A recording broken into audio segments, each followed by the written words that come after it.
Právě se nacházím ve Švýcarsku, nedaleko italských hranic, a to, co se rozkládá tady za mnou, je téměř už les.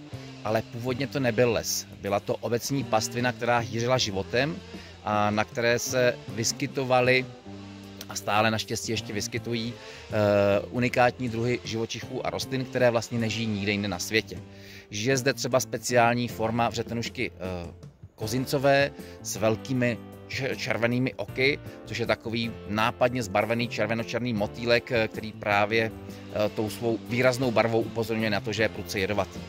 Spolu s ním tu žije třeba i neméně vzácná vřetenuška Zygena romeo, ale rostou tu také krásné bílé lilie a spolu s dalšími rostlinami a mnoha motýly, kterých tady je opravdu dva habaděje. A tady to místo hrozilo, že už definitivně zanikne.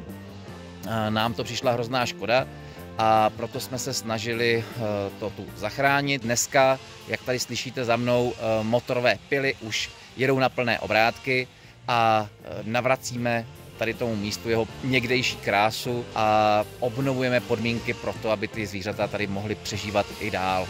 Mám z toho velkou radost, protože za 2 dny té práce s dobrovolníky je ten rozdíl mezi tím lesem a tím, co tu obnovujeme, úplně propastný a je dokonce už tady domluvená i pastva. Tím dojde k tomu, že tady to místo je opravdu zachráněno na několik desetiletí, ne-li už na pořád. Je to i díky vaší podpoře, protože díky vám můžeme pomáhat nejen u nás doma, kde to je samozřejmě potřeba také a kde děláme většinu naší práce, ale i všude jinde po Evropě, kde je naše práce potřeba, protože ochrana přírody nezná hranice a proto pomáháme nejen tady ve Švýcarsku, ale i v Rakousku, v Polsku, na Slovensku, zkrátka všude tam, kde to je potřeba.